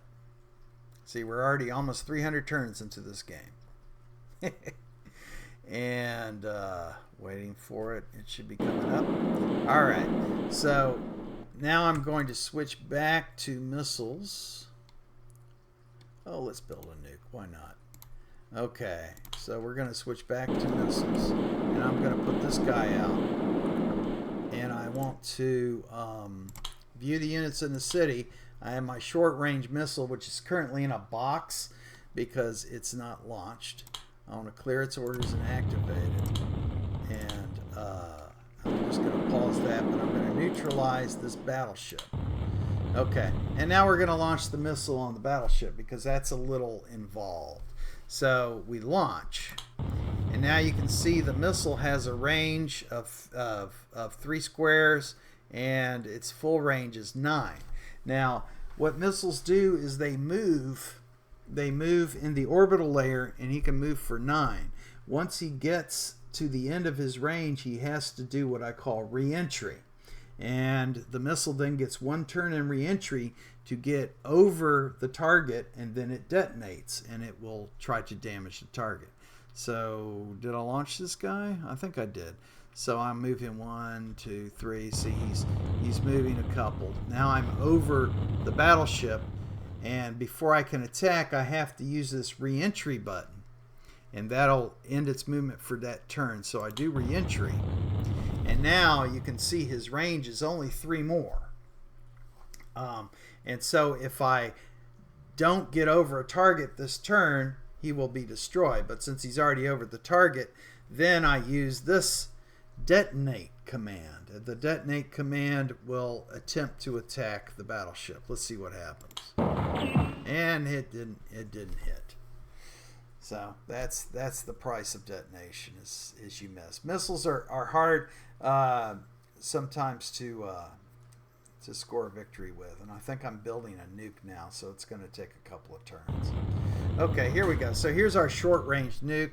We're going to give the nuke 1 shot. Yeah, I want to do a couple more conventional shots on this. And so we're going to rest our nuke for the moment. I guess I could have blown up one of those cities up there. So again, I'm going to launch. I'm going to run over to this battleship. I'm going to re-enter, and then I'm going to detonate. And I hit it once. Now, battleships, of course, have 13 hit points or 12 hit points, so it probably now only has 11. So it would take several missiles for me to sink that battleship. So let's go for a short-range nuke again. Let's view my units in city, activate my short-range nuke, and I'm going to launch it. Alright, so which do I want to do? Destroy a city, or do I want to destroy the battleship? I think I'm going to destroy the city. Oh, that's right. This other unit is trying to get going. Okay, so which unit is this? This is my short-range missile. I'll wait him. This is my nuke. There we go. Short-range missile I'm going to launch because I'm going to go strike that battleship. And now he's going to come over here and re-enter. Okay, here's our nuke. Our nuke has to first do re-entry, and now this turn he can try the detonate, If the nuke does detonate, it will nuke the entire square. Let's see what happens. Oh, and he was able to do it. Now, the thing is that it looks like nothing happened, which is really strange. So what we do is we take our attack satellite and let's move over a couple. Oh, look at that. It's gone. It was out of our sight, so we didn't see the result of the attack. But now we know that this is now a wasteland area, and obviously a sign that we dropped a nuke on it. And so I can send you that guy, and then we can do, I think I'm in re-entry here, so I can detonate on my battleship, and I missed. So we're going to build another nuke, and we'll do another city that we can see this time. So 450 some odd turns later, we launch our nuke, we move our nuke, we re-enter our nuke, and then we detonate it, and we have success. So that's missiles, satellites, nukes, and orbital units. So anybody else have any other questions? I'm sorry if I droned on before. Like I said, I just wanted to show some of the interface before. But if anybody else has any other questions, please feel free. As I sit here and I nuke everything. Nope, I missed the battleship.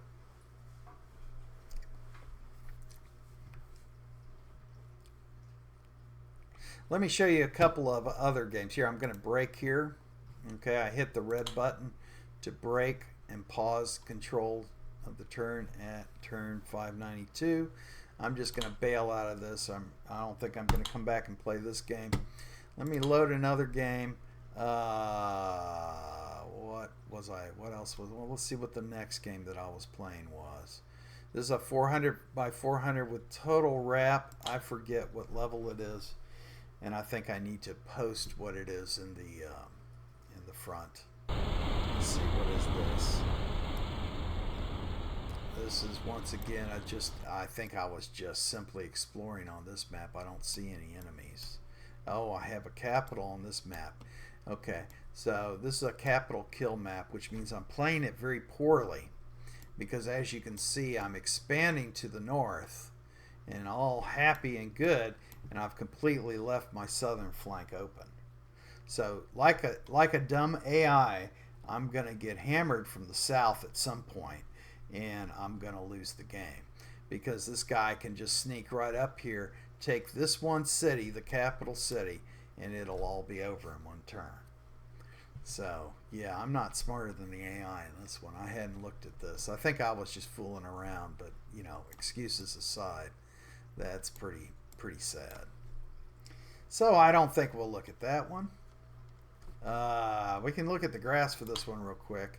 You can see I'm on like turn 125 or something. I'm up to 5 cities. You do have, let's look at some of these things. I have my order of battle screen here, and so I have different tabs for either cities or units. These of course are my cities. These are the 15 cities that I have. It tells me what they're producing, what their efficiencies are. I have a couple. If I wanted to center on it here, I could. I guess that's it. Let me put my efficiencies on. Let me look at my order battle some more. Let's check our friendly units. Here we can do sorts by name or by type. This definitely looks like an advanced game. You can look on the unit. I can give it away if I wanted to. I can give it to a player. I'm not going to do that at the moment. I can clear his orders, and I can center on him, and now I can move him. Order of battle will also let me look at the enemy cities available. Yes, I haven't encountered any enemy units yet, so I just see neutral cities, but you can take a look at those. So those are there. Let's see, what else do I have? So that's order. Let's see, which of these games, let me bail out, let me show you movement paths, because I get a lot of movement path. How about Steam integration for user-created maps and AI? Just a couple of comments on that. The first comment is that this game will not be dependent upon Steam. So there will always be a DRM-free copy available if you buy through my website as opposed to buying from Steam. If you buy from Steam, you're not in my customer database and all that other stuff. But I would like to have a special version for Steam that interfaces with the workshop, so that you would be able to pass these things around more easily. So I'm very interested in it. I know several people have asked about it, and but I am completely unfamiliar with the Steam API at this point. But once we get past this campaign and we go into testing, I could probably do a closed early access or something like that, and we'll have a chance to look at those things. What sort of maps do I find most enjoyable? I don't know. I'm kind of a big map kind of guy. I really like to develop my forces in small maps. You run into the enemy really soon, and so you haven't built a lot of your units, or you don't have your infrastructure advanced, and so the smaller games become just a quick slugfest. And by smaller, I mean a map that is maybe 100 squares or less with 4 players. You're going to run into somebody else pretty soon, and that could be fun, and it is fun. But I personally like larger maps that I can get 150, almost 200 turns in before I start encountering the enemy, because then you have, I guess it's like big map war games. You have this big scale of stuff, and I'm into that. So personally, that's what I play. It doesn't work for everybody. You can have 20 by, there are times where I just do infantry only fights on a 20 by 20 and see how the AI behaves and that sort of thing. So there's that question. Once again, with the Steam integration, I would hope to. I'm not familiar with Steam at all, but it looks like the integration is pretty easy. And that build would be a slightly separate build from the rest because of the fact that it uses some of the Steam API. Anybody else have any other questions? What was I going to show now? Oh yes, I was going to show some movement paths, and I think we're just going to do, once again, we're going to do a new game with our, let's lighten up the color. I'm going to use red since nobody else is in this here, and I'm just going to go with easy red. Actually, I didn't have to do that. If I go back, I want to show this feature real quick. We have new game. Here we are on blue. I play. And, alright, so here we are with my one city. But commonly asked for question in the enhanced game is people don't like the color they're given. Either because the guy who does the email game chose the color, and they don't like, they want to be red all the time, but the email player chose red. So I have this change colors button down here, which allows you to take the color of any position and change it for your game. And this is saved as part of the game, and so every time you load this game now, he'll be red instead of blue. And I did discover the other day there are a couple of bugs with this. When you click on the world map, as you will see, his city comes up blue instead of red. But I can fix that, I think. And then the other thing that happens is you'll notice the turn X begins sign will come out in red. But what I want to do is I want to quickly create transport. Let's quickly create a transport. We're going to make one of those, and then we're going to switch to infantry so that we get a quick game out of this. I'm going to sleep for a couple. Okay, so now I take him up, and he's going to go looking. Just unload him. Come back. Sentry some more. Here we're going to use explore and hopefully find some stuff. I think we're going to load till full while this guy explores. Okay, he didn't find anything, so he's going to come back here. How many units do I have on this guy? We're going to load. I'm going to switch this to a bomber. And then we're going to go find him in the city, which I find like 2 inches away. Okay, so, as far as the map question, again, I see there's more details. Lots of water, like the first game you showed off. I actually like to randomize a lot of the values because I like to randomize things because I like both land and water maps.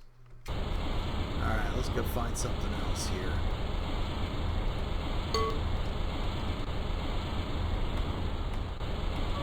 Okay, there's another city.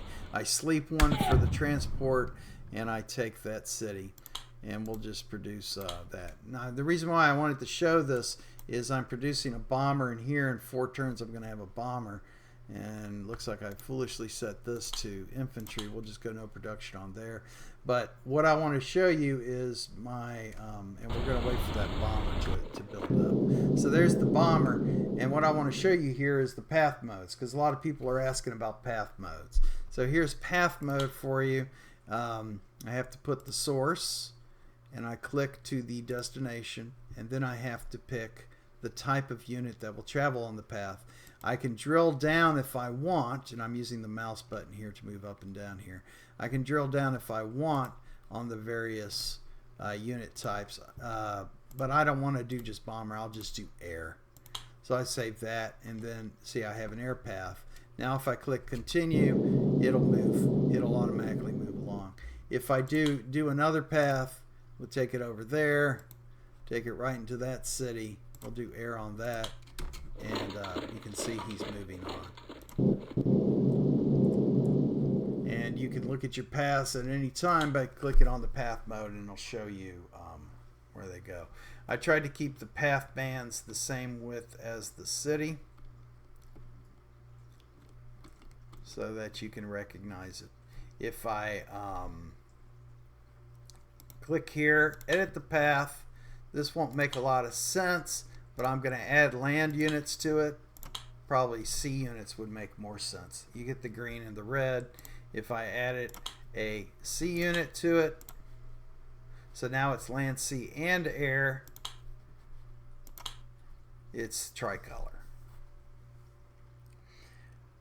Will there be a full reveal mode for the world so that we can tweak the AIs and observe the progression? Well, I wasn't going to get into the AI stuff tonight, but when you play solo and solitaire, you can save the map, and then you can go and you can look at it. I'll exit out of this real quick. And my apologies for this, guys. Like I said, I really have never streamed before, so I'm stumbling through this. Let's do a new game. Let's add a couple of guys. All right, let's go for 3 expanding AIs. All right, there we go. So we got an AI only game on whatever the map parameters were that we set up. So we play. All right, so this is an AI only game. So here we are. There's no map at all visible. You have the 3 players, and you have I'm going to initialize it here. You have the map settings. Now you can look at each AI here. Here's his position. You can choose a view. You can pick a different one. I don't know where his city is, and it's supposed to jump to that city, but it didn't. Oh no, actually it's not supposed to jump to that city. You click on this, it'll jump to the city. So there's his position, and if we close that view and look at the 3rd guy, there he is. Okay, then you can choose a view, and that can be your global view, and you'll have a look at the entire map as it developed and where everybody is, if we could find the other guys. I didn't look very close. So that's your full reveal. So when you tweak the AIs, you can observe the progression. Okay, so we're going to just focus on the yellow guy for the moment. And like I said, I don't want to focus on this too much today, but we'll take a look at it. So let me close this view. I'm going to pick one. I'll pick this guy. So here we go. And what you can do is I have run view and step view that are going to just look at this guy only. Or I can do start game. If I do start game, it's going to take me back to that screen you saw before. But if I do run view, it will run this view. And there he's moving on and doing stuff. And he's stopping. He's waiting for the other players. And then he continues to do his attacks. Looks like he's getting ready to board a transport there.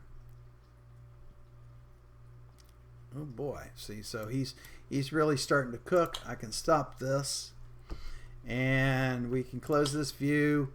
You know, we have our city counts now. Looks like our guy Magellan was doing about the best. Pizarro's not doing so bad. It looks like he's starting to cook there and look for stuff, and he's got 4 cities so far. So that's the AI, and that's the power of it. What you don't have is you don't see the individual unit moves. You can click on a unit and you can see what they're doing, if they're doing something, but you can't. If I do a step view, and we got to wait to get around to the other AI, it'll just play 1 turn for that guy, and that turn is instantly revealed. So actually the turn is played, for lack of a better term, offline, out of view, off display, and then the results of that turn are presented to you. And so if I step another view, you'll see he's moved up, he's captured a city, and life is good for this guy. And so that's the deal. Because somebody had asked in the campaign today what you can see with the AI, and the older versions of the game, they let you sit there and watch the entire action as if you were playing it, and I really just didn't think that was time efficient. I thought that if you're looking at AIs, you really kind of want to see the progression and what they do, and so that's why it's that way. So that's a good question. You got me into somewhere I didn't want to be, so that's good. So we get out of that. But let's look at my account real quick. This one I've actually played some stuff. Oh, it says flash floods are coming. Okay. Anyway, I haven't been affected by the weather yet. Anyway, so here you can see I don't necessarily play very hard when I'm testing. And stats are only recorded for a game when your game is completed. So I probably have resigned a bunch of these or something, and that's how the stats get stored. Let's see. And so this basically the stats that are currently available for my account. My branch is the Army. You can change to any 4 military branches. We got Army, Air Force, Navy, and Marines. Since I am in the Army, I have an Army green background, and you saw that in the regular game as well. I have stats against my enemies, Mr. X. I think that was a hot seat test. And so here's my adversary, Mr. X. And what he's got going on. This is against me, not Mr. X. X's total stats. And here I can look at some of the AIs. And these are their stats, once again, against me, not against everybody. And there's the statistics that they used against me. Oh boy, lots of infantry. It's probably a Pangea, although he had some fighters too. So, there you go. I have combat stats down here, but as you can see, the stats are fairly high level. I was interested in that post today, and I wanted to see what stats were of interest to people. So if you have some ideas on that, please make sure. Let's see. No, it's just account stuff. See, this account hasn't done anything. I've started 5 games. We've got my average map stats. Maybe I should try to get out more. Okay, so this is obviously just a testing account. So in administration, where you can deal with your accounts, I can select an account to edit. Here's my account. Oops, let's see. Okay. Let's see. There we go. Yep, I have all sorts of good stuff. You see my hidden email stuff there. Fortunately, it's hidden. Okay, good. I'm glad I did that. I started to panic. Anyway, but here you can change your account to Marines, and all of a sudden you'll have red for your background. You change your account to Navy, and you'll have blue for your background. You change your account to the enemy, and you have purple. And I did that because I looked up, and purple is considered evil. So there we go. Okay, and that's so that's that.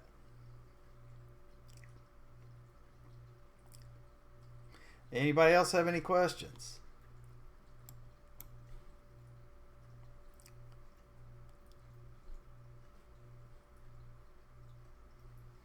All right, so I think I'm going to call it here tonight, and we will go back and look at more. Like I said, I'm going to have some other streamings. They won't be so focused on gameplay, although I might just do one where I'll play a game and I won't chatter, and so that it'll move a little quicker and may just be of interest to people.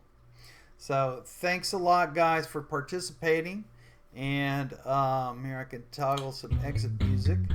And I appreciate your support and all that other stuff. And I hope you like what you see. If you have comments about what you've seen, please feel free to send me an email at mok@killerbsoftware.com. That's KILLERBEE software.com. And I would respond to you. And I appreciate you. So thank you so much, guys, and we'll see you soon.